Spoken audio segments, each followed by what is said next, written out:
Welcome into the I-80 Boys College Football Show. As always, I'm Christian Hunt, and that guy right over there is. Oh, it's the full-time Florida hater. Apparently, that's me, Chris Vaca, one of the co-hosts of this show.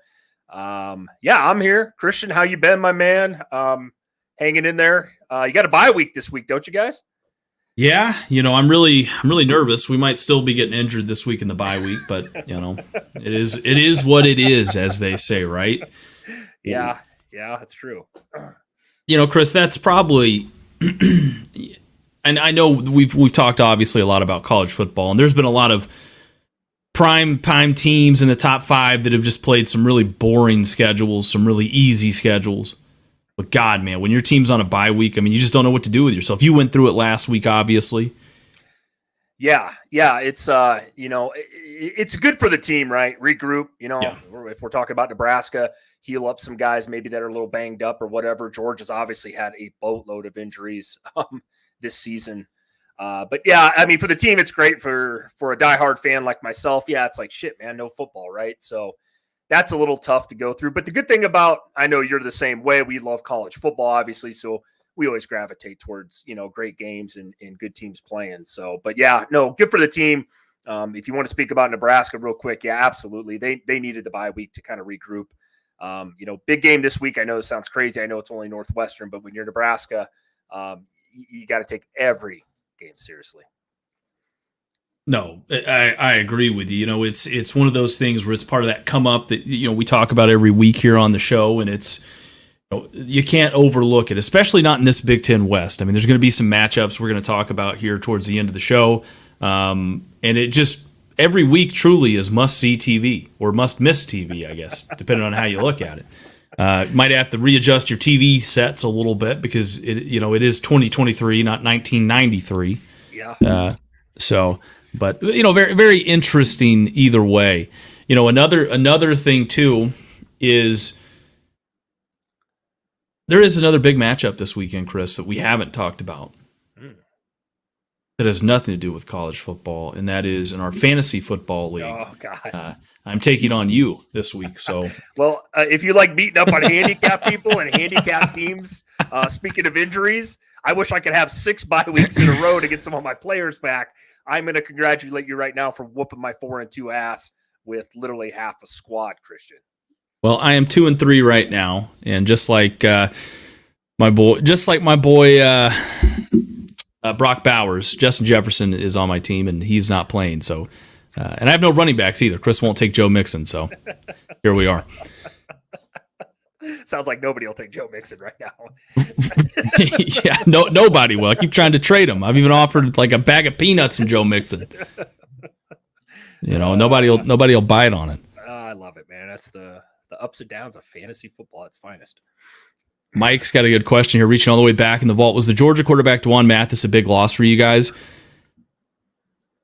Great kid, great story. No, it wasn't. D'Wan Mathis was a guy that when he was at Georgia, they were doing a physical, I think, his freshman year, his true freshman year, and they discovered he had something, there was something going on with the brain, and so he had to have brain surgery. And he ended up coming back a year later from that and ended up starting. I think he ended up winning the job out of camp and started against Arkansas, and then played pretty sparingly down the stretch from us, and the whole Stetson Bennett thing started to happen. And that became a thing after that. But no, it wasn't really that big of a loss. You hate to see it because you start pulling for the kid. And just because somebody transferred away, I'm never going to be like, I don't like him. I always try to pull for the dogs that end up going other places. Especially if they go somewhere that's not as good. If they go to Bama, like I can't stand Jermaine Burton. But I digress. What's the other kid at Texas? Isn't it A.D. Mitchell? Is that right? A.D. Mitchell. Yeah. I mean, I don't care so much about. I hate it, right? But I don't like. Again, I don't like it, but at least I'll pull for him to do well as long as he doesn't play the dogs. Absolutely, I understand that completely. 100%. That was like my boy Wandale Robinson, man. He went to Kentucky. You remember that year? He was like almost SEC Player of the Year. God, I love that kid when he was here too. And obviously he starts for the Giants. He's a stud. But man, I was so like I wasn't mad at him. I was just like, man, why did we use him in a better way here? Type of thing. Yeah, he brings up a good question too. He says, do I pull for Eric Gilbert? So I was pulling for him, really up until the second arrest this year. When he was back in Georgia and he got arrested again for that. I thought, okay, the first one he might be able to kind of come back from that. I mean, it was controversial. I understand that, but if he just could have kept his head down, I think they were going to let him stay on the team. They were just going to, hey, get your shit together for the 100th time. I mean, was he at LSU too, Christian? Is that right? Not to interrupt you. Yeah, he was at LSU for his freshman season. Did some good stuff over there. Transferred to Florida. Was at Florida for like a month, and then transferred to Georgia. Was at Georgia for 2 years, if I'm not mistaken. And then didn't his first year didn't see the field at all. And then they were kind of putting him in. He looked good in the spring game. He looked good in some of the action he got into. But I mean, again, you're talking about it. He wasn't really a tight end either with Georgia because we have Brock Bowers and Darnell Washington, a guy that's 6'7", 270 pounds, that runs like a 4.5 40. Yeah. So they didn't really use him in that. They tried to put him as like a wide receiver. He just, there's too much talent. I think over him, too much experience to kind of put him in, and so that's why I think he ended up transferring out. Yep. Yeah. Mike, to answer your question, no, I did read that the other day about the kid from A&M. He's a 5-star. That kid's supposed to be a stud. I didn't read into like what all happened. I'm sure you probably know more about that than I do, but I'll be honest with you, and this is going to sound terrible, but when you're in Nebraska, especially this, we have no playmakers on the outside. Yeah, I would love to get my hands on somebody like that, and hopefully, he can pull his head out of his ass and contribute next year. We need help at the receiver. I really studied that position. We're nothing against the guys that we have like Billy Kemp and stuff, but he's 5'8", and we're trying to throw jump balls to him. It just doesn't work. Yeah, Chris said it best. I mean, no help on the outside. Go to the inside, and by the inside, what I mean is the inside of the penitentiary system, and start getting some guys. I know it kind of goes against everything. And we and Chris had a good conversation about this, right? I like Matt Rule, but it's 2023. I mean, look at who some of the best coaches are, right? You've got your Kirby Smarts, you've got your Nick Sabans, you've got, I can't really say Dabo. I mean, not right now. He's still a good coach, don't get me wrong, but Urban Meyer, some of these guys got a little bit of edge to them, dare I say, right? Oh, yeah. And like I like Lanning. Dan Lanning, yeah, man. Like, they're just guys that you can see them in their press conference. Hell, even Billy Napier, you can tell on the sideline. He gets fired up. Yep. I mean, he gets fired up. And it's one of those things where, yeah, Matt Rule gets fired up, but he talks about being respectful and all that. Look, I don't give a shit about that. You can be the most respectful 4-win team, out there and still get fired. Yeah, that was Mike Riley for Nebraska from Oregon State. That's all I ever heard. He's just a super nice guy. Just a nice guy. A nice guy doesn't win football games. As long as you're not like beating the hell out of kids on the sideline, I don't care if you chew out report. I could give a shit less. If you're winning football games and you're a motivational dude showing some emotion on the sideline, those are the type of guys I like. Those are the type of players I like, right? I don't mind when you remember Tom Brady. I'll use him for example. Oh, yeah. Throwing a clipboard and yelling at his offensive line. I love that as a former player, not in the NFL obviously, but as a competitor, man, I love that shit. I'm not even a Tom Brady fan. I mean, he kicked my ass for 20 years over here. Like, I love that type of competitiveness. And I love seeing it on my coach. And we've talked about this, Christian. You said it. You got me stuck on a tangent here. You guys got to go watch Kirby Smart's like pre-games, like what he says to the team, man. I'm 38 years old with I'm like handicapped anymore, can barely move. That motivates me when he talks, man. It's awesome. I love guys like that. Absolutely awesome. Just type in Kirby Smart halftime speech and awesome. You'll get a little fired up there. Chris, looking at our first game here for us. Yeah. Our first game, Penn State versus Ohio State, the preview. Chris, you've been really high on Penn State all year long. What do you think about them coming into this one? Well, this is going to be interesting. I know me and you have talked a little bit off air about this game. I said before the season started, Penn State was either going to knock off Ohio State or Michigan this year. So, again, Penn State has looked good. I will say this, kind of crazy stat so far, Christian. You might not have known this. Maybe you do. You're a college football savant, but they've won all 6 of their games this year by 3 TDs or more. So people are going to turn around and go, well, who have they played, right? That whole narrative, all of that. But the best opponent they probably played so far, honestly, was Iowa. They beat them 31-0. Now, we know Iowa can't score. We know all that. We'll talk about them later in the show as well. This is obviously going to be their toughest test in this Ohio State team. You know, the thing that hurts is that they got to go on the road here to the Horseshoe. It's a tough place to play. And Ohio State's defense, honestly, I used to make fun of them for being soft. They look tremendously better this year. I know we've talked about that a couple times on the show lately. They look a lot better. My big key in this one for Penn State, and if you're a Nittany Lion fan here, is Drew Allar's going to have to play his best game. He's looked good in quotations this year. He's made some big plays. He's also not showed up in a couple games, a la Illinois, even though they rolled over him. Didn't play probably the best game, in my opinion.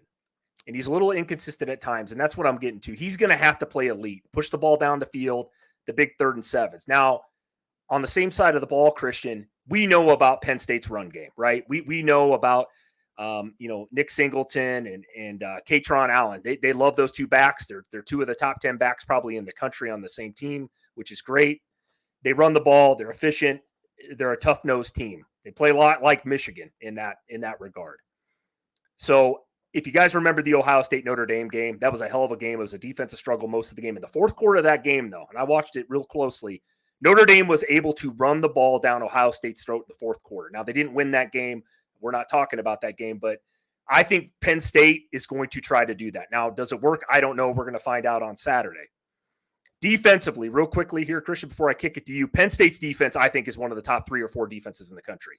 These guys get turnovers. They get a lot of pressure on the quarterback. They're up at the top 10 in almost every freaking stat you look at. Their defense is really solid. They're going to get tested in this one. Ohio State's probably got one of the best, wide receiver groups in the country. Marvin Harrison, I could talk about this kid all day. We know how great he is. I mean, he could be triple covered. He reminds me a lot of a guy that played recently for the Georgia Bulldogs and George Pickens. He is that type of guy. He's got speed. He can make plays, run after the catch. He's got it all. He will be a top draft pick coming up. So I'm going to kick it over to you, Christian, and you're gonna talk about Ohio State and tell me why they're going to beat the shit out of the Nittany Lions this weekend. Yeah, I mean, Chris, I've been, I was high on Ohio State in the offseason. We got into the season. The offense looked like it clearly, had taken a step back under Kyle McCord. But they've since started playing a lot better. I think the thing that really turned it around for them was the game against Notre Dame, right? They won it in walk-off fashion. It was an ugly, sloppy game on the road. They were able to pull it out, man. And that drive really did something for me there, man. It showed me, hey, first and foremost, if you don't have a defense, right? We saw what USC gave up to Notre Dame last week, right? Yeah. And we saw how bad that can get. And we know Notre Dame can go off and be explosive at times and do what they want to do, right? But the other thing too is Ohio State's defense is a lot more improved in my opinion, Chris. I mean, they've gotten better. Right, the former Oklahoma State defensive coordinator that came in there and has been running that for him, he's been doing a hell of a job, I think, this year. And this, to me, is going to be a great matchup. It's going to be interesting because both these teams, I think, are better in a lot of areas this year. Like you touched on, Penn State, they finally got a quarterback that they can believe in, that they feel can carry them. Right, the defense is playing lights out. Running game. I mean, they might. I think they have just about as good of a running back room as anybody in the country. Right, with Singleton and Allen. But we look at Ohio State, and I think the other side of it is Ohio State has a ton of playmakers, and they have a great defense. Kyle McCord, somebody touched on it in the chat. They said Aller hasn't thrown a pick yet. He's got 12 touchdowns, no interceptions. McCord has 11 touchdowns and only 1 interception, so he's playing pretty efficient. So, and he's got 1,600 yards, too, to boot, right, on 11 less pass attempts. So, Chris, to me, I'll kind of say this and segue it. I think it's going to be a very interesting matchup. If Travion Henderson and Emeka Egbuka, they're kind of questionable coming into this one, but they're hopeful to get them back. If they don't play, obviously that might be the difference in this game. I mean, Ohio State will still have a chance with Harrison and McCord, and they've and Williams is pretty good too, the other running back they've got, but. Yeah, man, I still like Ohio State in this one. I think at least one of those guys is going to be back for him and make a difference. Ohio State's got that confidence. Now, Penn State, in recent history, like the last couple of years with this group, has not been able to beat Michigan or Ohio State. Am I right in that? Yeah, it's been since like 2016, something like that. It's been a while since Penn State even won the Big Ten. It's been a long time. Let's put it that way. It's kind of like my beloved Georgia Bulldogs. Every time they match up against Alabama, it doesn't matter if it was in the regular season, didn't matter whether it was in the SEC championship, didn't matter whether it was in the playoffs. Bama had our number, right? Now, finally, at some point, you got to get a win. You got to get your confidence back. If Penn State does that, I'm a believer. But until they do it, give me Ohio State. I'll give you my score here. Give me Ohio State 28, Penn State 21. Wow, we're close. Before I give my prediction here, I just want to add, this is an incredibly hard game for me to predict. I'm a Big Ten guy, obviously. I've watched these two teams, these coaches for a while now. I have no love for Ohio State. And when you make predictions or you bet, and I bet quite a bit, you got to throw the personal hate, love, whatever it is for a certain team out the window. And I'll say this one, man. I said Penn State was going to knock off one of them. I think they got a better chance this year to knock off Ohio State than they do Michigan. That's a discussion for another day. But give me Penn State on the road, Christian, 24, Ohio State 21. I think it's going to be ultra, ultra close, low-scoring defensive type of game. I can dig it, Chris. I can honestly dig it. I agree with you, though. I don't think this game, for whatever reason, it just doesn't – it doesn't speak to me that somebody's going to score 30 points in this one, right? I don't think so. Unless both defenses have just an off day. But, that's what makes college football so damn fun. Absolutely, man. Absolutely. No, you're right, though. You almost had me convinced there with the Ohio State. They have looked better. Their defense is better. I always call them soft. They've looked a hell of a lot better this year. And it's a kind of a weird Ohio State team real quick here, Christian, because they've always had elite offenses that drop 40, 50 points every game, right? The CJ Stroud years, Justin Fields. They're not built that way this year with McCord. They rely more on their defense. I know they probably haven't ran the ball as much as they, as well as they probably have liked, but they're winning. They're still winning. It's just, it's been just kind of a flip-flop, this year of how they're doing it. Yeah, you're exactly right. And I mean, a lot of the people in the chat, including Dan, resident Wisconsin fan on here, says Penn State's one of the three teams, hasn't thrown a pick. Give me Penn State. It's their time, he hopes. Let's go, Dan. Love it. Looking ahead here, Tennessee versus Bama. I'll kind of start us off here, taking the Bama man side on this. Bama comes in, obviously they're 6-1. It's been a very weird year for Alabama, very up and very down, I feel like. Now, obviously, every year you can say that about every team at any point, but to me, this is the most turbulent I feel like Alabama's been in a while. Just because I feel like, you don't know what you're going to get with Jalen Milroe. Obviously, last week they beat Arkansas, but they also kind of blew a lead, too, late in that game. And I really do believe that if Sam Pittman in Arkansas would have been a lot more aggressive in that game, they could have won that game, right? Now, could have doesn't really mean jack shit in the proverbial landscape of things. If that was the case, then Miami would only have one loss at this point. But you get where I'm going with that, right? In all honesty, though, Milroe has looked really good at times, and he's looked really bad at times. It is kind of what it is. I mean, Alabama's trying to play murder ball here and trying to feed McClellan. They're trying to, Jermaine Burton's their guy. We kind of touched on him a little bit. And it's just one of those things where they've got some explosiveness to them, right? But Tennessee also, I will say this, right? Tennessee, their defense has stepped up, I feel like, big time, and you're going to touch on them. And this is, it's at home for them, right? So it's not a road game, but yeah, man, it depends on what Bama team comes out here. Yeah. I mean, Bama is definitely a lot more beatable than they have been in years past. I'll put it there. Yeah, no, and you touched on it. Tennessee is 5-1, right? Really, what is Tennessee? The only loss this year was to Florida, and nobody's going to tell me that Tennessee played terrible that game. Now, hats off Florida, they won that game. Yes, we did that game, but that was really, they beat A&M last week. It was a defensive battle. The offense only scored one touchdown in that game if you're Tennessee, and that kind of brings me to my point here. What is Joe Milton any good? I don't care about throwing a ball 90 yards and all that shit. He's honestly kind of regressed this year so far through the season. He's not looked good. He's only completing like literally less than 50% of his passes the last couple weeks. He's turned the ball over more than you would like. Tennessee's a complete opposite team. We talked about opposite teams is Ohio State offensively. Overall, Tennessee's got a really good defense this year and a lackluster offense, I'll say. It's weird. If you would have stuck this defense on last year's team with Hendon Hooker, Tillman, Wyatt, holy shit. I mean, Tennessee might have been playing for a playoff spot. So I don't know what's going on with the offense and Josh Heupel this year. I don't want to sit here and bag on Milton, but him and Milroe kind of look a lot alike at times, right? I mean, they got good arms. I mean, Milroe can throw a 40-yard ball easy, but and that's like his best play. But yeah, when it comes to a 10-yard out, just like Milton, they're all over the place. So here's the thing, and this is a tough game to predict as well because this is at Bama. Bama is much better at home than they are on the road. Can Tennessee's defense get pressure on Milroe? If they can, he is not good under pressure. We've seen it. It's very evident, obvious that he struggles. If he's got a clean pocket, man, and he could take some of those shots you talked about it to Burton, it's almost like who can complete the deepest pass in this game because it's going to happen. I think Milroe's going to throw a couple deep balls. Burton's been on fire lately. This game is so tough for me, Christian. I'm going to give you my prediction right here.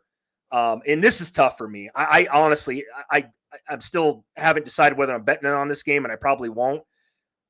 But since it's at Bama, I'm going to lean Bama here. I'm going to say Tennessee scores 17 points, Alabama 21. I think it's a close defensive game.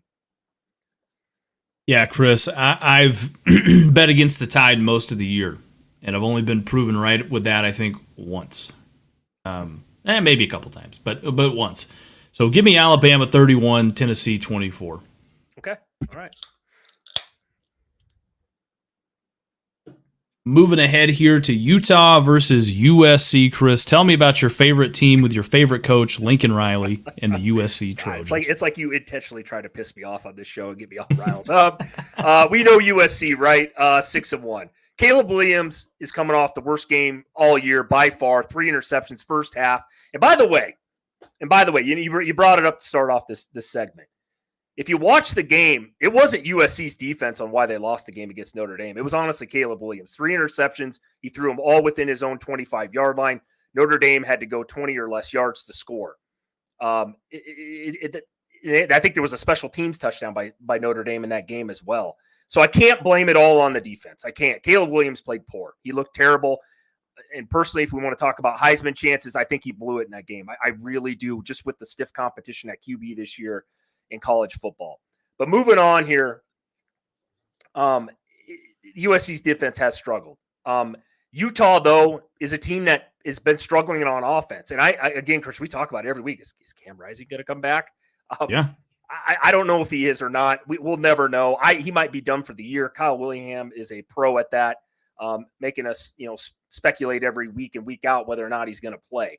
I'm assuming that he's not. And Utah has struggled. So I think USC defensively, I don't want to see they're going to be okay in this game because their defense is horrendous, but they're not playing against an Oregon or a Washington-style offense this week. So maybe that helps USC out here. I don't know what to say that I already haven't said about USC's defense this year. The big thing into this game, and you're going to touch on Utah. I'm going to kick it to you here in just a second, Christian. Utah beat USC twice last year. They've had their number, and they've pretty much kicked their ass in most of those games. So can USC get over the hump this year, Christian? I don't know, but you're going to tell me why Utah is the real deal. Yeah, I mean, looking at Utah, you said it best, Chris, and Dan said it also, too, in the chat. Biggest what-ifs this year. What if Cam Rising was healthy? I mean, this is like Kyle Whittingham is a master of, he's day-to-day, every day for the next 6 months. So I think what'll happen is it's going to be a shock to everybody. We'll just be like, is that Cam Rising? You know what I mean? Is that right? Cam Rising throwing the ball? So that's going to be what it is. Until then, right now, I really believe that, I think it's going to probably be Barnes. Yep. Bryce Barnes is going to be their guy they're going to kind of roll with. I mean, he looked okay against Cal last week. Now, again, this is a soft USC defense he's going to go up against this week. So they've got a real good shot to score some points. On the flip side of that, I mean, if they need to, they can put in Johnson, the more athletic quarterback. He can kind of run some stuff too. But I mean, this is a team that I think this is a kind of game that if they're going to beat USC, obviously they're going to have to shut down Caleb Williams. We know they've got a great defense. They've got kind of exposed, I feel like, sometimes when they go on the road and play. They don't look as good on the road. But again, it's still a tough defense. We saw what Notre Dame, who also had another tough defense, was able to do to USC last week. So can Utah kind of mimic that game plan and come in here and pretty much put the clamps on USC's offense enough? And then, and like you said, Chris, on the flip side of that, offensively, it's a bad USC defense. Don't get it twisted. Can they put up points? Because that let's be honest, Utah's offense at certain points gets very stagnant. God. Yeah, I think for me, give me Utah 35, USC 21. Holy shit. We're going to be a little off on this one. And I'm assuming, by the way, before I make my prediction, that Cam Rising isn't playing. Yeah.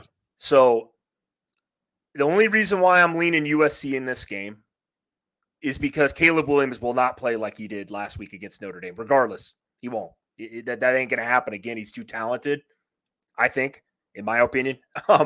So I have Utah 27, USC 31. I think it's close. I'm going to lean USC. Not that I'm rooting for him in this game. I'm rooting for Utah all the way. Yeah, completely understood. I mean, you're leaning USC. Yeah. You pulled back ahead of me. Just barely this week. You pulled back ahead of me, so you're taking the easy road. There is what you're doing. I like it.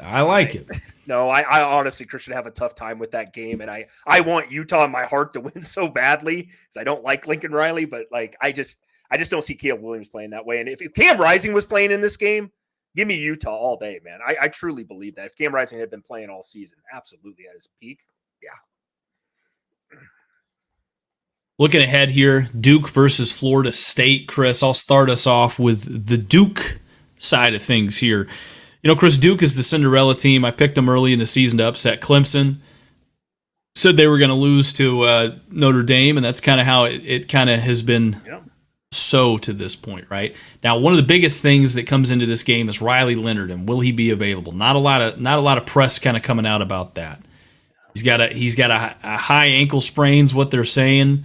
And that's a weird injury, by the way, because we see that a lot now, and everybody has differing things with that, right? Yep. Some guys have high ankle sprains and they're back, in a week or two. Other guys have high ankle sprains and it's their season. So it's going to be really interesting, I think, to see what happens. Even if he plays in this game, I still don't like the matchup against Florida State. I mean, Florida State, to me, they're one of the, they're one of the hottest teams. I mean, are they the best defensively that we've seen, on the show and we've covered tonight? Probably not, but they still do enough, I think, in that ACC conference to do really well. Really what they want to do, what Duke's offense is centered around is running the football, playing smart, sound football, kind of dinking and dunking you down the field. I just think against a team like Florida State, you got to bring some explosiveness. And you got to be able to, and don't get me wrong, Duke has a good defense. I mean, that's what Mike Elko preaches. That's what he really wants to be this team, known for here is defense. But, I mean, a team like Florida State, what does that mean? You're going to hold them to 30 points instead of 50? I mean, honestly, we see that happen all the time, every year. So, that's kind of what I think for Duke. I'm questioning whether they can stick around. I think it's a good season. I think they'll still have a good season. I just don't think they're not gonna be the winners of the ACC. I don't think. But tell me a little more about Florida State and why the Duke man should be terrified. Well, yeah, that's the problem. It's at Florida State, and I'll give you a couple, facts here, truth, if you will. Florida State just destroyed Syracuse. Now you take what you want out of that with the Syracuse team, but 41-3 just blew them out of the water last week. Keon Coleman had an epic day. The transfer from Michigan State, he showed up in the LSU game, looked like he took a couple weeks off. He was back at it last week, just looked elite. So you touched on it for a second here, though, and I want to bring this up. Duke's defense is giving up 9.8 points per game. That's against a Clemson team they played and a Notre Dame team, man. That is impressive for a school that a lot of people think of as just a basketball school. What Mike Elko's doing over there is awesome. I love it. I'm a big defensive guy. I love it, man. Love what he's doing over there. The big question to me, Jordan Travis is not winning a Heisman this year. I don't know why Florida State fans keep telling me that he is. He doesn't have the numbers this year. Graham Mertz has got more passing yards than Jordan Travis does this year. Not saying Jordan Travis is a bad quarterback. That's not what I'm saying. He just hadn't had probably the season he would have wanted. But he's going to have to be good in this one, man. I just talked about it. Duke's defense, right? Florida State's been able to run the ball fairly well this year too. Their offense, Christian touched on it. Duke's going to have to score some points in this one. They're going to have to. I mean, I don't care how good your defense is. You're not holding Florida State to 10 points. It's not happening. I can tell you that, especially, in Tallahassee. So, fun fact here. Did you know that Duke has never beaten Florida State? They are 0-21. Did you know that, Christian? Even in basketball? No, I'm just kidding. No, yeah. No. I should have said football in my statement, I guess. But I'll make my prediction here, though. Make it 22 for the Seminole, man. I got Duke at 17. Give me Florida State 34. I think they're too much. And by the way, I want to add in here before I kick it to you for your prediction. Even if Riley Leonard plays, that's a huge boost for Duke. I still don't think it's enough. If he doesn't play, I don't think Duke stands a chance. Yeah, I'm gonna kind of address this. I think it's Florida State 42, Duke 14. Ooh, okay. I think, don't get me wrong, Duke's got a really good defense, but Florida State has a track team that is probably going to be in the NFL next season. Yeah. No, so, I mean, we're not, and we talk about this week in, week out on the show. I mean, look, I love Air Bud, and I love, the Little Giants and Angels in the outfield. But damn it, those are just movies, and I can only do this so much. I know. I couldn't believe you're going against your Duke team. You've been riding it pretty hot this year, and I love the story, and I like Mike Elko as a head coach. I love watching him play. We talk about Riley Leonard, dude. He's a lot like a Max Dugan or Cam Rising, right? He barely recruited out of high school. The guy just, if you love college football, you got to love these type of quarterbacks, man. They're tough. They're just tough. They win games for you. Physical. I love those style of quarterbacks. I love that guy. I love watching him play. And I pray, Christian, he plays in this game. I really do. He's fun to watch. Yeah, I do too. I mean, if you're going to beat a team, beat them at their best. Yep. I agree. Looking at some of the comments here before we get into our last game. This is, again, the game we're getting ready to do is probably going to be the most entertaining game of the week here. Looking at some of the comments, Dieter Swag says Duke has a solid defense here. Also could see Duke beating, Florida State would definitely be a shock. They were talking a little bit more about Washington and Oregon and everything. Dan said Washington has the toughest path to go undefeated. Still has to play Utah, USC, and Oregon State. That's tough. And Mike says he agrees with him. I just think Oregon was their toughest test. However, that was a home game, so maybe that would be the difference, right? So I don't know. I mean, I definitely agree with you. We were texting a little bit after that game, and that was one thing that we touched on was I think that we'll see this game again. I don't think this is it. I think both teams will probably end up winning out. It'll be a rematch for a playoff spot probably on the line in the Pac-12 championship. And I think hopefully it'll be just as good of a game on a neutral site field, man. I really, really hope that we get that same thing at the end of the year. Yeah, no, Chris, you touched on it. And I think that was the only, I bet some money on Washington to win that game. I remember we did our segment last week, and I said the only reason why I'm taking Washington this game is that they're at home. Now, I don't know how much that factors in, but Oregon is I mean, if you're the Oregon Ducks, man, you could look at that game and go, we were 1-4 in fourth down plays. You could look. There's so many things you could take out of the missed field goal at the end to push it to overtime, right? There's so many what ifs. That was such a good football game that if you're a college football fan, you had to love that game. It reminded me of the Oklahoma-Texas game, which was a couple weeks ago, Christian. Me and you talked a lot about those two teams probably playing again in the Big 12. There's a lot of good football left to be played, man. And I agree that Oregon and Washington so far have looked like two of the best teams in the country, let alone in the same conference. And that's a conference, by the way, it's got a lot of good teams. Oregon State's still a good football team. Utah, I think, is a good football team. I know Christian does too. He's pretty high on them as well. You can't write off UCLA. I'm not saying that they're going to win it now, but I mean, there's a lot of tough competition in the Pac-12 this year. It's crazy. Yeah, who'd have thought? Who'd have thought we'd have said that even 3 months ago? Oh. I don't think I'd have told you that. I couldn't have predicted that either. Apparently Washington would beat Georgia 54-38. The way we played, I actually don't disagree with that. But that's I think that's the difference, though. You know what I mean? Like I'm a realist about things. And by the way, the guy that posted that poll today wasn't the Georgia fan. It was the Nebraska guy that does all of our polls down there. That's me. If you wanted a war with Georgia, we'll give it to you. Yeah. Wanted a war with Georgia. Yeah. Swag, I hate to break to you, buddy, real quick, but Billy Napier is on a hot seat, by the way. Not just on our channel. Just you gotta get out there a little bit, man. That was not taking a shot at you by putting that on there. I was talking about SEC coaches. He's right up there, man. I want to talk about something very near and very dear to our heart right now, Chris. And for Dan's sake here, I don't look at this as you lost a quarterback so much as I look at it as you gained a new starter. I think that's the best way to look at this. We're excited for what it's going to look like in 2025. Do you imagine? Let's see what he says here. Here's a fun scenario. Could you imagine if Oregon beats Washington and Texas? Let's see here. Washington and Texas. Okay, so Oregon beats Washington, Texas beats Oklahoma, each of their conference champ games, and they have one loss. Who in the world makes the playoff? Man. Ooh. I'm just going to. I think I know where you're leaning with it, too. You're going to lean with who won the most recent one? Yeah. Go ahead, Christian. I want you to give your prediction here quick on this, or whatever you would say if this scenario happened. What would you do?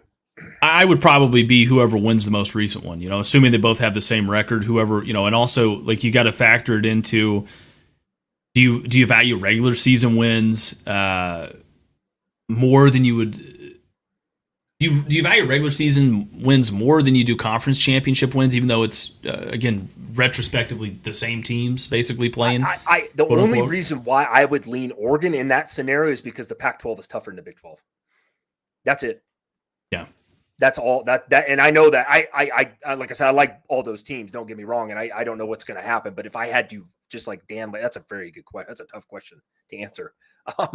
I like all those teams. I think all those teams are obviously a top 10 team, but yeah, I would go that just because I think the Pac-12, the Big 12 is literally two teams and that's about it. And I'm not trying to offend anybody from the Pac-12 or Big 12, excuse me. Yeah, I could see both. I would like to see both of them. That's why I'm glad it's expanding. I mean, hell, why not put all four of those damn teams in there? Absolutely. How good would those games be? I mean, you could match all those. Here's the secret. Here's the great secret. With Texas and Oklahoma and Oregon and Washington, all going to the Big Two conferences next year. Yeah, there'll be a lot of good football played there. Don't think. This might be the last time in a while we see this scenario for those four particular teams play out. I think they're going to be good, but I think you're going to see a lot more 2 and 3 loss teams, right? And that's it. You touch on it real quick here, Christian, before we jump into this next game here. This is why I love the 12-team playoff, and I wanted a 12-team playoff when they even made it a playoff, because I'm like, there are just too many good teams out there, right? That's why they do the NCAA, basketball tournament the way they do. A lot of people get in. You win and you're in, right? And win and you advance. And that's what I want to kind of see in football. I love the 12 team because now you eliminate like one loss teams, whether they should get in or not, over somebody that has two. Bama last year was fighting so hard with 2 losses. Nick Saban was crying, and that's what I love about this 12 team next year. I'm so pumped for it because there's going to be teams, what Dan just mentioned, all going to get in, man. And I just want to see them play it out. Just play it out, man. And that's going to be good football, obviously, for us fans. So I'm can't wait till that happens. Yeah, I'm excited. Give us the damn matchups. Let's get rid of the School for the Blind versus Penn State and Georgia and all this and Right. that, and let's get to the real matchups, man. Let's make it let's make it mean something. Absolutely. Let's make it mean something, dude. That's really the stream's still going on, Mike. Don't worry. Got my internet fixed finally. I hope. Knock on wood. Let's go. Let us know in the chat. You can still hear us. Everything's still good, right? I just want to make sure. Yeah, maybe it's on our end. I hope not. It seems like everything's fine on this end so far. Everything's working over here. Love it. Gator swag. Drop another fun fact about Florida. This guy. So I know it's still working. I can't wait to get to this next game, though, guys. This is a big one. This is a good one. Well, Dan Mullen was actually pretty solid for you guys. He was 10-3, 11-2, 8-4, 5-6. Right, so he just regressed. I think the longer he was there. But okay, good. So we're all good. Listen, let's throw it over to our game of the week here, Chris. Yeah, let's go. Unofficial game of the week here. A little Iowa versus Minnesota. The preview. Get your popcorn ready. This is gonna be a good one. Oh, Chris, who talk picked to this game, by the way. Listen, it was a barren wasteland. I mean, we probably could have done a team on the bye this week, man, and probably had more of an interesting find there. This thing is going to get no views, but I'll start off with Minnesota. I can't believe I'm talking about a 3-3 team. It's coming off an ass kicking to Michigan last week, 52-10. Offensively, Minnesota's been a dumpster fire, man. They really, truly have this year. It's kind of amazing for a team that's always in the top 15, 20 in rushing offense. They're get this. This is a funny stat. I had to write this down with my copious notes over here, but they're in the bottom 20 with 21. Excuse me here. They're in the bottom 20 in points per game, 129th in the country in passing yards. So that's fourth to last. And they're 122nd in freaking total yards per game. I mean, it don't get any worse. They can't throw it. They can't run it. They can't score. Minnesota's been atrocious this year. They just have. Which is kind of surprising for a PJ Fleck team. Honestly, the Gophers have been known run the football, pound it down your throat, pretty decent defense. They're not the funnest team to watch in the country every year, but it's a little, I don't know. I don't know what's going on with Minnesota this year. I know there was a lot of stuff before the season started, Christian, with him maybe possibly doing some things that were a little Pat Fitzgerald-ish type things going on over there. I don't know if that has anything to do with it. I'm not, jumping to conclusions here, but they've been a really weird team. They've won 9 games the last 3 years up until this season, and they're not going to win 9 this year. I can promise you that. The good news about this game, though, is Iowa's offense sucks, and I don't even know if that's enough to do it justice. But Minnesota, I feel like against Iowa's defense, which Iowa's defense is always pretty damn good, and I would assume that they're pretty good again this year. I think we know that. Their defense, Minnesota's defense, doesn't have to do a whole lot. I mean, I'm going to kick this over to you because I don't know what else to say about Minnesota because this game is just so. What's the word? Is this an 1890s matchup of Harvard, Yale when they just figured out how to run the football? I don't know, Christian, but I'm going to kick it over to you for the Iowa man. I have nothing more to add to Minnesota because Minnesota's defense is middle of the road. Their offense is atrocious this year. You know what this game reminds me of, Chris? What do you got? It's kind of like when cavemen first discovered fire. Right. You know what I mean? And they were like, ooh, fire! Like let's touch it. Oh, fire, bad. Yeah. That's kind of what that's what Iowa's offense is kind of like for me, right? Minnesota, I mean, they haven't been that bad on offense, but the other thing is they haven't been great either. And the other side is they haven't played a defense yet. I don't think quite like Iowa's. I'm not saying Iowa has a world beater defense, but their defense is still pretty good. I think it's pretty good to hold up just about anybody they're going to play in the Big Ten, West, I would say, or anybody not named Penn State, Ohio State, or Michigan. They're gonna kind of hold up with them here. For me, there's a couple things you got to look at, right? My body double's out there playing quarterback for Iowa. I love it, dude.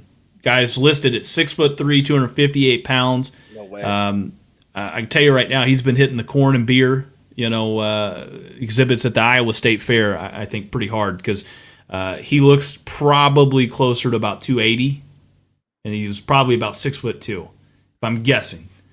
So not a mobile guy at all. At 36 yards passing, was that what it was last week, Chris? 6 completions out of 14. So McNamara, believe it or not, might actually finish. And he got hurt a couple weeks ago with more passing yards at the end of the season. He had 505 passing yards, 4 touchdowns, and 3 interceptions. They're going to hand the ball off. And here's another thing that really hurts them. Eric All, their tight end that transferred from Michigan, that was their leading receiver to this point. 21 catches, 300 yards, 3 touchdowns. He's hurt, out for the rest of the season, right? I mean, you can see it right there on one of the little tickers. I think it shows. Tore his ACL, out for season. So, yeah, Chris, not a lot of hope here. As people are pointing out in the chat, Iowa's punter apparently is on the Heisman list. And he should be. Yeah.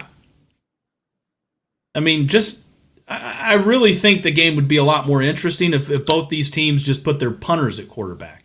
I mean, that's basically what we're coming down to here. I mean, hell, I've seen punters throw for trick plays in college and get more than 36 yards. I'm not disagreeing with you, man. I'm not. Yeah, Christian, go ahead. Christian, I mean, if you said Minnesota's offense isn't too bad. I mean, they're pretty anemic, bro. They're pretty anemic. Well, what I mean is, when comparatively, right? Like if I'm putting them up against UNC, because they played UNC this year, they're pretty bad. But when it's kind of like when you're at the bar, right? And you get a group of girls that kind of come over and they're hanging out with you, right? And one of them looks really good, but her friends are just really ugly. And you kind of separate it out a little bit, and you're like, oh, wow, whoa, yeesh. Yeah. Maybe that's not quite what I was thinking.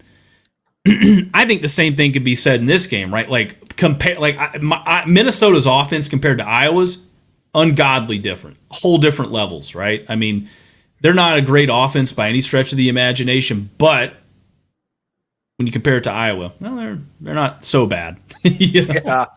Yeah, no, I got you. I see where you're going with that. Now I understand your comment. Okay, I like it. Go ahead. So, yeah, that's my point with it. Some of the score predictions, very, very right on. And be sure not to adjust your TV screen. Again, like we've said, this is a game that I got a feeling is going to be a 1993 game, not a 2023 game, right? Where we're used to seeing explosive offenses. I got a feeling it's going to be a real punt fest, a lot of field goals in it. I think Iowa's going to eke out the win 14-6. Well, I'm close. I have Minnesota 3, Iowa 6, lowest scoring game maybe of the Big Ten century in the modern era. Make it 6-3, Iowa. Chris, what would you do if, and for chat too, let us know, what would you guys do if you come out of this game and the final stat line read like 45-42? Shit my pants.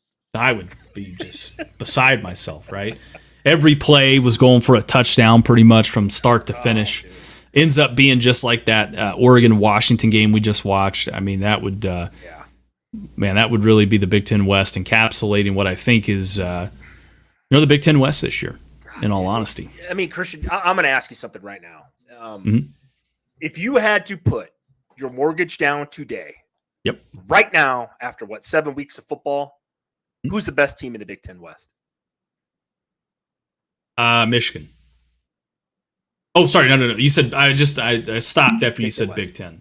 Shut Big my Ten brain West. off there. No, you're good. Big Ten West. Iowa.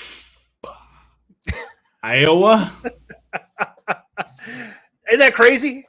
I mean, Iowa. Isn't that crazy? And as bad as that offense is, you would say Iowa. I know that's what I'm getting at. That was why I asked the question, because it was like, if I had to do that, I honestly would probably agree with you.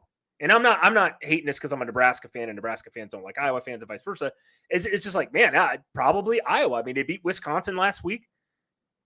It's crazy, man, how bad. I know you talked about it last week, how I didn't think this was ever going to happen again like it did last year with a 7-win Purdue team gets into the Big Ten title game. It's looking that way this year. I know Iowa's 5-1 or whatever the hell they are. But it's just so bad. It's so bad, dude. And I don't get it. I don't understand why none of these teams on this side of the conference can score some points. I don't understand it. I don't get it.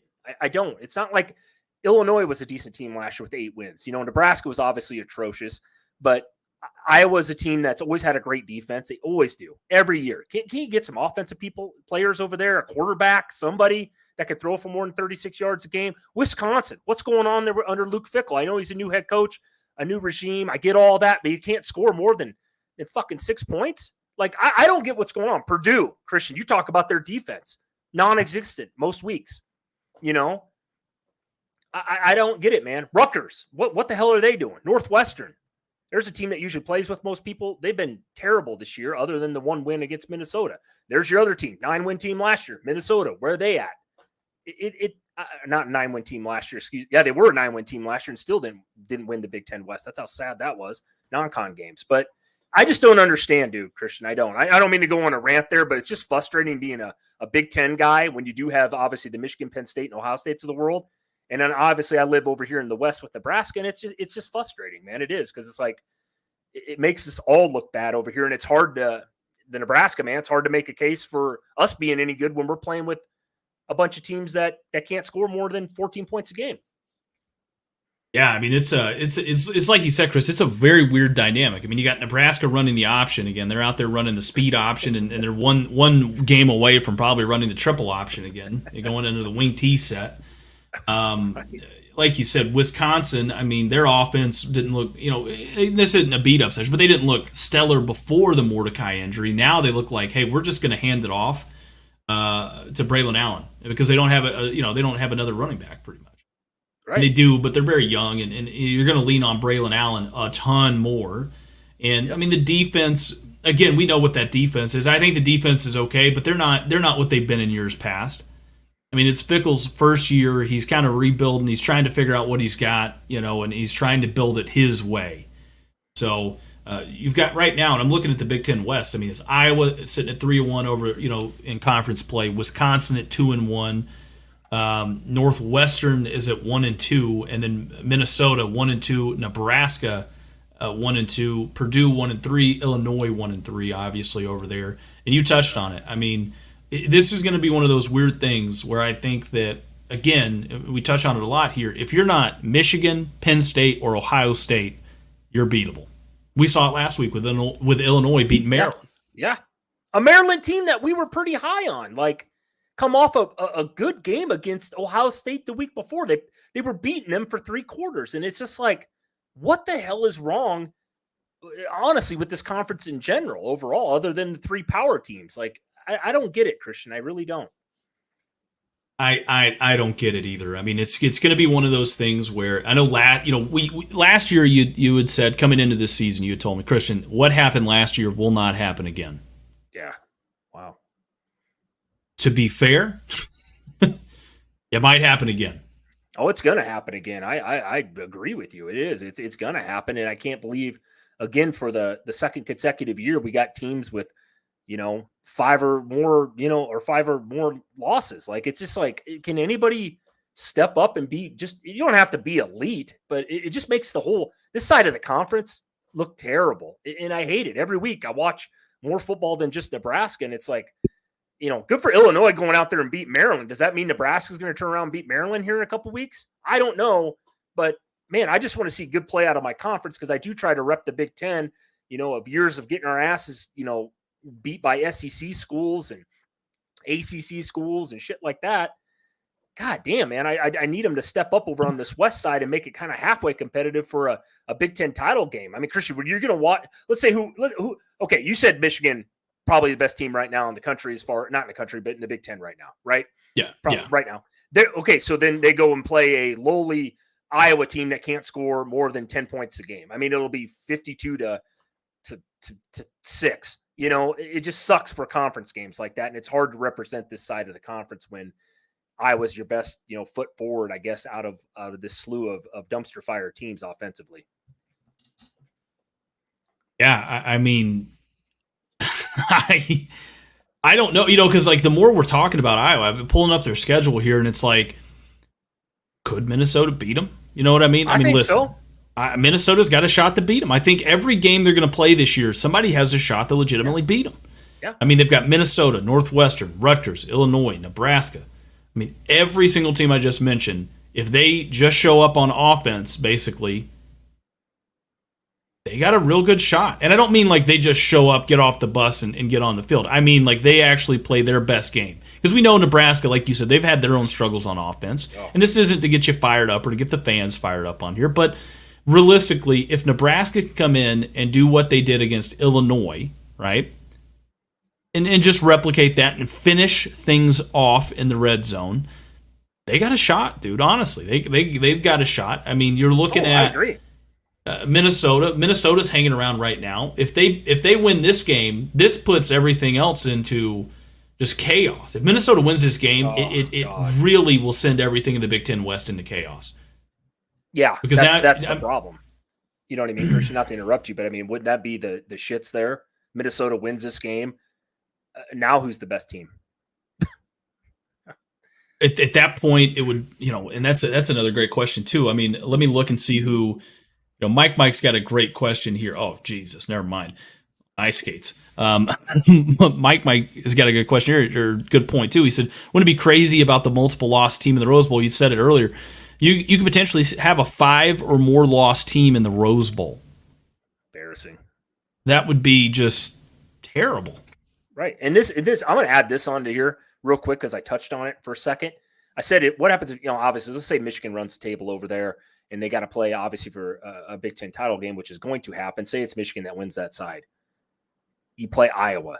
Penn State already played Iowa and got beat 31-0.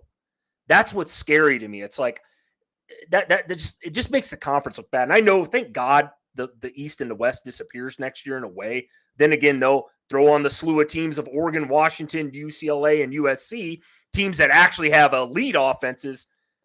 Nebraska, man, you got to be a little worried. By the way, that's a subject we can talk about later. But if we don't get relevant soon, we're going to get pushed to the bottom of the cellar going forward because those teams are already coming into a conference with elite offenses. I mean, elite. Yeah. Nebraska will be playing Iowa on a Tuesday fucking night. I can't believe I just said that, but that's about where it's heading if we don't get shit turned around over here in the Big Ten West. Yeah, because, I mean, like you said, Chris, there's no more divisions after this year. You still are going to have Ohio State, Penn State, Michigan. Then you've got USC, UCLA, Oregon, and Washington, who prior to this year, obviously I probably would have been high on Oregon, still probably high on Washington. And USC, maybe just because of the offensive firepower they can bring into a given week from week to week. But man, UCLA is no slouch. No, defense, top 10 in almost any category you look at, man. Chip Kelly's done. We know what Chip Kelly's done in college anyway. We don't need to talk about his pro life, but they're not a bad team. They're going to fit right in. And they got Dante Moore's a true freshman, bro. And he's a true freshman. He's going to throw some interceptions, but that team's no slouch.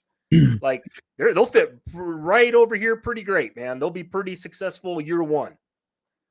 Yeah, he's got 2 more years after this year to just light it up. I mean, basically a year next year to kind of figure it out. New league, new conference, better defenses from week in to week out, more than likely. But that's the other side of it too. I mean, well, I can't really say that because he's played some damn good defenses already this year. Yeah. He's a true freshman. There are very few true freshmen. I bet the chat couldn't name five quarterbacks in the last 10 years that have started as true freshmen and did anything. I can name one that was really good, but that was the Clemson team with Trevor Lawrence, right? I mean, that guy was arguably the greatest high school quarterback ever. Other maybe John Elway coming out of high school. There's very few that are that good. It doesn't happen often, but he's done a good job with Chip Kelly, and Chip Kelly can recruit. We know that. UCLA's turned it around. They're a scary team going forward. They really are. They bring back a lot of these pieces next year. So, yeah, if you're Nebraska, Illinois, Minnesota, Iowa, Purdue, whoever, Jesus, man, I don't want to be playing on Tuesday nights. I'm not joking about that when I say it either. It hurts me to say that, but that's where they put teams that nobody gives a shit about. And obviously the SEC and the Big Ten are getting bigger next year, Christian, with a lot better teams. Oklahoma, Texas, right? I mean, they're coming into the SEC. they're going to push some people to the side. They are. They both recruit really well. They both are having incredible seasons. Kind of ironic this year that the schools that we mentioned in the Pac-12 and in the Big 12 are really good and probably having some of their best seasons ever. Then jumping to another conference. It's kind of crazy. Yeah. No, it's going to be interesting, to see it. I was looking at Wisconsin's schedule here, Chris. They play Illinois this week, right? So you don't have Mordecai. I still think even without Mordecai, they can win that game against Illinois. Yeah, 100%. They just got to show up and do what they got to do. It's on the road. We'll see what happens. Then they play Ohio State. Oh God, no. So God forbid if Ohio State loses against Penn State. Right. Then they play at Indiana. That's no give me game either. No. Versus Northwestern, versus Nebraska, and then at Minnesota to end the year off. So the top two teams right now kind of lose every week. Yeah, I mean, wouldn't it be some shit if Northwestern fucked around and won this? You know what I mean? Oh my God! Wouldn't that just be the most like cherry on top? Bam! There you go. Right. Watch a team win it with 5 wins or some shit like that. Like that, there's a possibility that like Iowa could lose out the rest of the year and somehow still. I'm sure there's some crazy scenarios out there, but you look at who's beating who and who's beating what, and I'm with you. Let's say Nebraska. You know what? They end up beating Michigan State. They beat a couple more teams here. They're sitting at 6 wins. Anything could happen in the Big Ten West, Christian. You know it as well as I do. Yeah, and we're talking about some of the other teams right now on the outside looking in. Mike says looking at gotten better as the years went on, minus the Michigan game. He's talking about Nebraska. I mean, I definitely agree. Nebraska has looked better. But they've also played. Go, buddy. Well, they played Illinois, who's one of the they're a 3-4 team. Coming into last week against Maryland, they were a 2-4. 1-3 in conference play right now. I guess I would ask Mike this, man. I love that. I know I give you shit about Nebraska because I know you're high on them, but I just got to say this, that it's hard to look any worse than Nebraska did with Jeff Sims at quarterback the first couple of weeks. I mean, they do have their defense. I do think Nebraska's defense is much more improved. I agree. But offensively, I would really like to see us score more than 16 or 17 points a game, which is what they are averaging. That is including games against La Tech and Northern Illinois. I'll say this to kind of add on to it too. I mean, this year, the rest of the season, it's somewhat of a favorable schedule for them, I think. Looking at the teams they're playing, I mean, there's not a single game I don't think that Nebraska is going to play going forward here that they couldn't or shouldn't win. I mean, they should beat Northwestern. They should beat Purdue. They should beat Michigan State. Maryland maybe. But Maryland could be a very winnable game for them as well, especially we saw what happened against Illinois last week. Wisconsin, we know now what there is, and Iowa, right? So the last 2 games of the year, one's on the road, one's at home, Wisconsin and Iowa. To me, I don't look at that like a trap game or anything like that. I just look at that as 2 teams that don't have a quarterback that might struggle to move the ball. So if you can figure it out on offense, which Nebraska has its own problems, when they face good defenses and moving the ball, you've got a realistic shot. But outside looking in, as we go to next year, it's unknowns, right?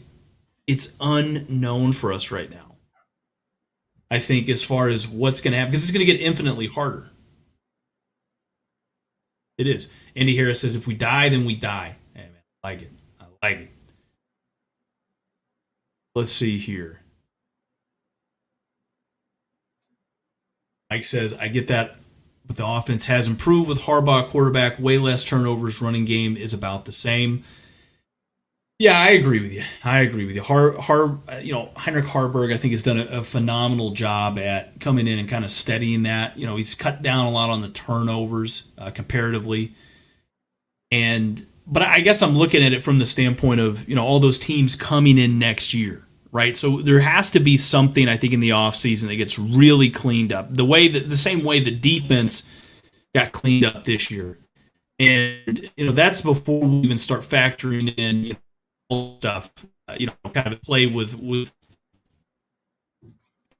these recruits. I think that of getting a little side. Christian, did we lose you on the internet there? We're cutting out like Yeah, crazy. can you still hear me? Yep, now I can hear you. You're back. Can you still hear? Yep. Okay, good. No, yeah, I wasn't.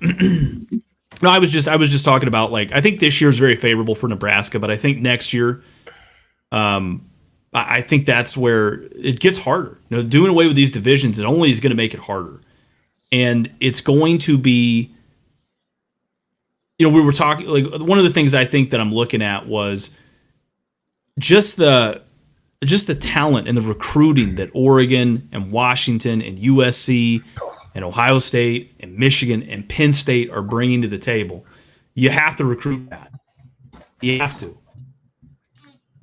3-star from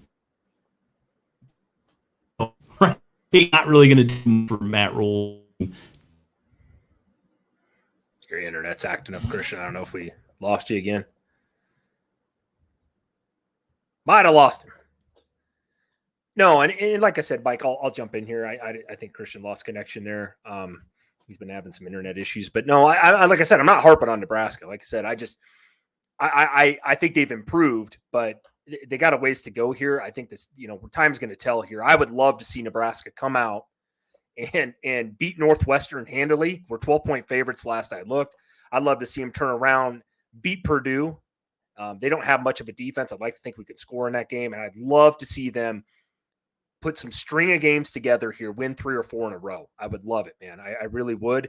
And if they can do that, man, that's awesome. Then I'll sit there on the bandwagon and say, hey, Nebraska's offense has gotten a lot better. You know what I mean? Or improved. I can't say that after 1 week in a game where we didn't score inside the red zone 3 or 4 times in a row. We turned it over also 3 times in that game. That's tough for me to say, hey, we got to get a little bit better. I know it wasn't Jeff Sims. Yeah, it's hard to be worse than Jeff Sims, though. It really was. Christian's back there, just adding on to what you said there, Christian. We got Daniel in here from Washington, my man. He says, Kalen DeWar is 15-2 undefeated at home, undefeated against ranked teams, running a 13-game winning streak. Yeah, Washington's unreal this year, dude. By the way, Daniel, I put a lot of money on them to win last week. Thank God that kid missed the field goal. So I got an easy one there because that game could have easily went to overtime, man. And I think that game was a coin flip, man. That was an awesome football game between 2 really, really good teams. Washington and Michael Penix. We haven't touched about Michael Penix today, but I want to say he's my Heisman front runner so far. That guy he's elite. And I watched him play at Indiana. He's improved a ton, by the way. Christian, you watched him play a little bit at Indiana. He's gotten better and better every year he's been in college football, man. He's awesome. Yeah, I 100% agree with you. I mean, like you said, Chris, he has gotten better year in, year out, I think. And he's not wrong. I mean, Washington at this point, I mean, look, Daniel tried to tell us all off season, right? Yeah, he did. He tried to tell us all off season. And we were, I kind of bought into the hype. I know you bought into the hype as we started going too. Oh, 100%. But then the season kicked off, and man, I mean, Washington, they look good. I mean, the defense looks improved. They look a lot better in a lot of areas. So I think that's going to be really good for them as well. The only thing I worry about is if they do have to play Oregon again, right? Is Oregon going to kind of do some things differently maybe in that game? That's the only thing. I think if you're Washington, there's not really much more. You probably, other than maybe play a little more aggressive on defense, that you really want to do in that. Yeah, that game, those 2 teams to me are so good that, and I love when they play. That game was the funnest game I watched all year, and I thought I'd seen it all with the Texas-Oklahoma game. That game was just awesome. Those 2 great quarterbacks, veteran quarterbacks, 2 great coaches, young coaches from smaller schools making their way up the ranks, man. It just that was a back and forth fun game to watch. It looked like Christian texted me at one point. He's like, I might have to turn this off. I think Washington was up 29-16 or something like that. Looked like they had the reins. Oregon comes storming back, takes a lead. I love those types of games. But no, Daniel, I give you props, man. We definitely were not low on Washington this year, but you made me a believer, man. That's why I took the Huskies last week, and I think they're going to end up meeting again. And neutral site game, it'll be a good one. I can guarantee that if it happens. Chris, I want to kind of touch on this here too, a couple more things, but it's looking at What's more likely here? Georgia goes 2-2 over the next 4 games. Is that likely? You think? No, not at all. Hey, Gator Swag, I got a question for you, Gator Swag, because me and you don't see eye to eye very often or really on much. How old are you? Can I ask you that question? We're getting personal. No, I just want to know. I'm just curious. I like it. Honest answer. How old are you? You don't have to tell me your name or anything. I'm just asking how old you are. He did ask a good question though. While we're waiting for that, what's going to be the biggest upset this week? Ooh. Oh man, Would you call Penn State over Ohio State an upset? Not really. I mean, I those top 10 matchups like that. I don't know if you can you really call it that? You know, like top 25 ish matchups, top 15 matchups. I guess to me, like if Georgia played Kentucky and Kentucky beat them, I would probably say that is right. If it's like a huge gap, but if it's like within inside the top 10, anything I think can happen. With this, Christian, I got one real quick, because we didn't talk about this game. You're an SEC fan. Mm-hmm. Could Auburn at home beat Ole Miss? Would that be an upset? I think so. Ole Miss traveling to Auburn this week. That is a game this week. Well, that would certainly be upset worthy. Okay. I just don't think Auburn could do it. I mean, I just don't see a way that Auburn had. Now, don't get me wrong. Ole Miss defensively has looked like dog shit. Okay. I mean, they're on that same playing field, I think, as they've gotten worse, I think, from last year on defense, which was okay. Go ahead. No. Right. I didn't want to go into that game, but you're right. But what happens if Duke would beat Florida State? Would that be an upset game? I think that one would count. I mean, Duke hasn't won ever. I think that would be crazy if they beat Florida State at home. Yeah, I mean that would certainly be an upset game. You know, I just. Like, here's the thing. I just saw LSU play. Now, granted, it was Auburn went on the road, but I saw LSU play Auburn. LSU has a worse defense, in my opinion, than Ole Miss. Yeah, I think. And they looked god tier with that Auburn offense. That's true. So I don't think it matters whether it's at home, on the road, in a middle school Pop Warner, football field somewhere in the Midwest. I don't think Auburn's offense is really going to light it up, regardless. Right. I would say my upset of the week. I'm just kind of looking at some of the games that are kind of going on here.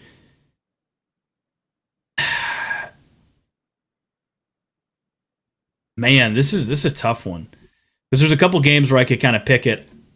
I'll just say. Looking at it up here, kind of scrolling down, I think Oklahoma. I mean, they're coming off a bye week, aren't they? Well, no. I'm not picking them. I'm not picking. I thought you were going to lean Central Florida, be like, I was like, man. I had that circled on my screen over here. I was like, Christian's going to say Central Florida. He's coming out bold, taking it. Duke over Clemson, first game of the year, like you did. Saying Central Florida beats Oklahoma. Washington State over Oregon. If Oregon had won that game last week, I probably would have picked this one. Oh, I couldn't do it because Washington State got blown out the fucking water by Arizona. I couldn't do it. South Carolina, Mizzou, no. Can't do it. I could lean this game more than I could your previous one.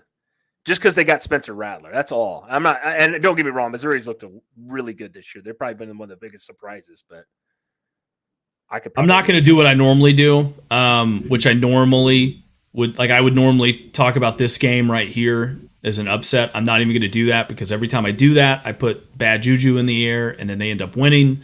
So there's no way. I'm going to say it right now. So hopefully I look like an idiot on this come after this weekend. But there's no way Alabama loses to Tennessee at home. So that's not going to happen. I'm going to honestly just give you my most likely upset. It's not a sexy pick. Minnesota over Iowa. I like it. I actually was thinking about that one too. If we would call that an upset, and I probably would too, being a 3-3 Minnesota team. Yeah, no, that would be huge for Minnesota this year. I agree. There's a couple potential ones. I don't know if I could pick just yet, but I like that. That's not a bad pick, Christian. I'm not disagreeing with you. At all. I gotta answer this question real quick, Christian, from Mike. He says specifically, Chris, do you see Nebraska keeping all their eggs in the Bellevue West QB, knowing he has zero college experience, or do you see them trying to bring in a transfer? I think they would have to bring in a transfer because it's very tough, as I said earlier, to bring in a true freshman quarterback and start him. I like that kid. I know he hasn't probably had the best year this year, but he is very good. He's a top 20. I think he's a 4-star. He's a good quarterback. I think you got to give him a year to develop. I'm not big on starting true freshmen unless you are Trevor Lawrence or somebody of that nature. That's tough. I think that's why I said this. I guess I said this in a Facebook post on one of the Husker Army post the other day. I said Matt Rhule needs to go out this year and really, really recruit hard. I know that sounds obvious. That's obvious for every team, but they got to go out and try to find a quarterback next year. And that has nothing against, Christian touched on it, Haarberg. I like the kid. He's a great story. He throws the ball sidearm. He's 6'5", throws it like he's 5'8". He's not real accurate. I like the story. I think he's a good backup. I don't want to piss anybody off when I say that. And I don't think I don't think he's a bad quarterback or couldn't become a decent quarterback. But we need to get out. You guys, I said this to Christian the other day, and me and him, I know, both agree on this. You look at the elite teams where I think Nebraska wants to become a team competing for a conference title every year. Look at all the teams currently in the country competing for conference titles. They have a good quarterback, elite to good, great quarterback that can throw the football, stretch the field. We need one of those. And I know that sounds cliche. I know everybody wishes they had one, but this is Nebraska. We do have a lot of money. We have NIL on our side. We don't have a problem paying people, especially the head coach. Let's go get somebody out there. And I'll leave it at that. Unless Christian wants to add to this, you can. Obviously, Christian, I just had to touch on that one because I do really like the kid from Bellevue West. I just don't think starting him next year as a true freshman would be a good move. I have a tad bit of a controversial take on this, and it's only because I know the question was obviously specifically asked for Chris, but I personally think it depends where the freshman's from. It's one of those things where if you go out and you get a true freshman who was like in Florida or Georgia or California, and they played at the highest classification and they lit it up and they balled out and they were playing against legit D1 competition, every couple weeks or so. It's not that, it's a huge gap, but it's not as big of a gap, right? I think, again, Bellevue West, I don't really know much about, Bellevue West other than the fact it's in Omaha, right? Yeah, and they don't play against the type of competition that you're talking about. That's my point. You know what I'm saying? That's exactly what I'm saying too. I think there's two different things. I mean, is it, I think it's good for the kid. I'm not saying he's not a good quarterback. I'm just saying, like, when you recruit these kids out of Nebraska, they can be the most talented guy in the state of Nebraska, and that's perfectly fine. But they're probably going to have to spend a couple of years developing to get to that point. So if you're looking, like, this kid could come in 2 or 3 years and be lights out, right? So The way I look at it is if you're wanting immediate success, you're going to have to go out and get someone that's probably played, albeit at a much smaller level. Or, I'm not saying you can't get someone's backup or something like that. Like, think about this. What if Malik Murphy jumped in the portal next year? I was just going to bring up his name. Because either him or Arch Manning's leaving next year. Because Quinn Ewers is going to the draft, no doubt about it. Bank it. One of those two kids wants to play, and both those kids I think are good. I actually like Malik Murphy more, if that's a hot take. If he jumped in the portal, though, sign me. If I'm Matt Rhule, I'm down at his doorstep tomorrow. I like that. Christian, I know you like him a lot, too. He's uber talented. Come over here to Nebraska. I will actually pay. I will help pay for you to come here for your NIL deal. Chris over here at the I-80 Boys. Yeah, and Daniel says it best, too. I mean, there's a whole slew of things. And this is why I personally believe, I personally believe when you look at it, this is the great, like, to me, this is more important than special teams, right? Because it's a fundamental thing where in today's day and age of college football, and what you're going to see next year when you do away with the divisions and you have to play some of these other teams from coast to coast, basically, is you have to be a complete team. You're not going to be able to get away with the old school running the football, playing good defense, and just doing that, right? I mean, you're just not. You're not going to be able to beat USC or UCLA or any of these teams that we're talking about by doing that, right? Unless you go out and you specifically recruit the best offensive linemen that block really, really well in the run blocking side of things, like Michigan does, and you get the best running backs in the country, like Michigan or Ohio State does, and then you also can get some really, really talented wide receivers that are not just talent, is an important part of it, but you also need guys that can run precise routes, right? And we've touched on this, right? So the whole concept is you've got to be able to hold up in pass protection, right? And be able to buy your quarterback enough time to drop back and throw the ball down the field and do what he wants to do. Now, personally, I kind of thought Rule's offense would be more RPO driven. And to this point, I haven't seen that. It's not RPO at all from what I can tell, right, Chris? It's very simple, very rudimentary, hand the ball off, option offense, very basic concepts that you would see at the high school level. It's not anything that I saw him run at Baylor or Temple. No. And I'm almost wondering if he's just trying to lay the groundwork this year, and maybe he tries to do that next year. But I don't. There's more of a complexity I want to see with that offense. I agree, and I think, and I take both sides of your statement here, because I think you said the groundwork. I think that's what he's trying to do. I think Sims was supposed to be the guy. Obviously, he just can't not turn the ball over. So now we got to go to the backup, and Harburg's looked decent. I'll say that. But you said it best. And then Daniel just added into my point where I was going to go with it as well. We don't have somebody to take the top off. There is no Trey Palmer on this team. Nebraska's got to be one of the most easiest teams to defend playing against them defensively. You could put everybody up in the box. You can bring all the corners up and play bump and run. They're not going to beat you deep. We have not completed a pass this year other than the Jeff Sims versus Minnesota fumble ball type gimmick play that we scored on over 20 yards this year. It's been very elementary, and I'm not mad about it because we don't have the playmaker. Trust me, I watch a lot of wide receiver stuff. We don't have the guys this year. We don't have a quarterback that can really throw the rock like that. And Christian, you touched on it. I think that's a good point. But the thing I think too is, the RPO is if you don't have playmakers.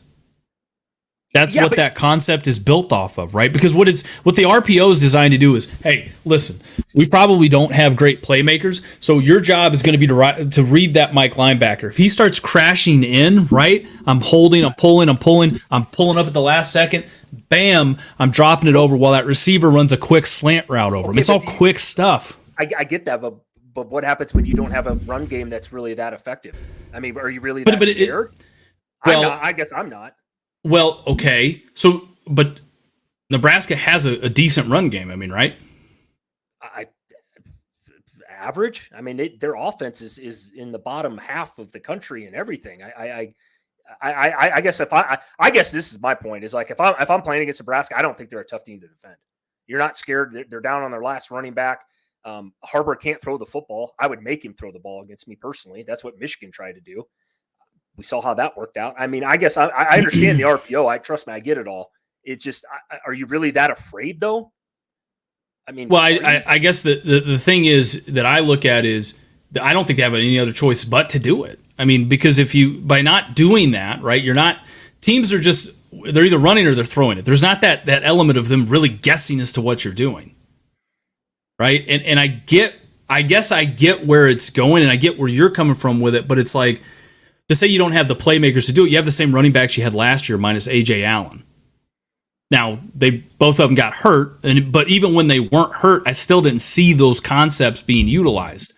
So I don't see, I guess, why you've got a young quarterback in there. You still have Grant, who I think is a hell of a running back. What the offense does best is run block. The guys are not going to, like you said, they're not going to run down the field and complete 20-yard passes, every other play. That's been probably the bane of Nebraska's existence. Run the RPO, get those defenses on their heels a little bit and make them respect the passing game, the short, intermediate passing game, those quick concepts. And I think that'll open up more of the run game for you. And I think it's just, again, it's very, very rudimentary. And it almost, I don't know if that might be Satterfield more than it is Rule, right? It might be Satterfield more than it is Rule. Yeah, I guess my thing is guess who our leading rusher is this year? It's Heinrich Harburg with 352 yards. I mean, we Grant's got 280 on the ground now. I know he was splitting time early in the year with all the three-headed monster there, but I bring it back to the offensive line. I don't think we're very good. We can't pass block. That's obvious. I don't think we're that good of running team, and I think it's hard. And I think Rules, just like you touched on before you went off on that, is that I think he's just trying to keep it simple and very basic this year. And unfortunately, I know it's not the style of football that everybody wants to see. And I'm not saying he's not going to be successful here. I'm not saying that at all, but it is year one. And it's tough, man. It's tough. Not to make this a Nebraska show, but that's kind of where I'm at. I do agree. I like the RPO style. I do. They use it in the NFL with Jalen Hurts. He's never been able to throw the ball incredibly well. And they use it with the Eagles, and he damn near was the MVP last year. Probably should have been. So it helps when you got guys like A.J. Brown out there and Devontae Smith, but you know my point.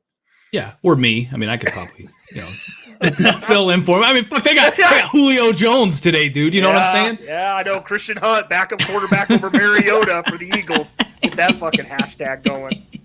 God, yeah. Oh, Jesus Christ. All right, we'll hit a couple more things here. Gator Swag says it best. Let's see here. So we'll go back to Daniel. He says he thinks Tennessee could beat Bama. Listen, I hope you're right. I hope you're right. I really hope you're right, and that's really my sentiment in this. But I just know what happens when I say those words from my own self and mean it. Is it just doesn't happen. So I'm hoping to take the other side of this, and hopefully it you know what I mean, that does happen. So let's take a look here. Gator Swag says Houston upsets Texas. You know, that's an interesting one. I think Houston's big upset this year was West Virginia. I agree. I will say this. I read that earlier too, and that's a good. It's a good pick'em topic for an upset. I get it. Houston coming off a big Hail Mary win. That was a crazy game. But I think Texas's defense is just too good all around. Too much talent on Texas's team to probably even. I think Texas will blow them out, but in Dana Holgorsen in that game. But I like the pick though. I like it. That's it'd be probably a Texas thing to do to turn around and shit the bed. It definitely would. I mean, yeah, most Big 12 thing ever. You know, I mean, Houston's this year's Texas Tech, basically. There you go. Vandy versus Nebraska be a great game. You know, you say that to troll, but me and Chris had a conversation, that exact conversation 2 weeks ago, did we not? Yeah, we did. You asked me what happens if Vandy would be over here in the Big Ten West, and what would they do? Yeah, Vandy, I'll tell you this much. Christian saw it last week, Georgia. Not that Christian's a dummy, but Vandy moved the ball. And they got some playmakers on Vandy. You can laugh all you want about Vandy, man, but Vandy's got some wide receivers that made some hell of a play, some hellacious plays in that game. I don't care if it was against Georgia, Michigan. I don't give a fuck who they were playing. They got some guys that can play out there. I know Vandy's not. Everybody laughs at them. They're the smart school, and they're just a bottom tier team in the SEC. But Vandy's got some players. I actually wish that we had their wide receiver core over here at Nebraska. Then I'd be a little more pumped up about the passing game. I will say that. You take Vandy's offense. There you go. Nebraska's defense. Yeah, let's go. Nebraska Stadium, because you can't really take Vandy Stadium at this point. Well, I didn't even finish. No, there's high school stadiums that are better than that right now. And you got yourself a deadly team, dude. Yeah, I mean, you got yourself a real good team. I could roll with that. I think this is probably a good place for us to kind of wrap it up for tonight. We'll be back again on Saturday morning. Again, be sure to be there or be square. We look forward to getting back at it again with you guys on Saturday morning. And we're excited, man. Good slate of games on this weekend. It's not very deep, but it is a couple good games on anyways. Absolutely. And again, guys, thanks a lot. You guys are the one that drive this channel. So I appreciate the support. I hate saying this. Every YouTuber says it. Comment, like, subscribe, but yeah, push us out there. You guys are the ones that are helping us. Like I said, we've grown quite a bit since we started this thing, but we want to continue to grow. And like I said, that starts with you guys, and we appreciate the support. So it's Chris Vaca signing out. Christian Hunt over there probably going to sign out. Have a good week, guys.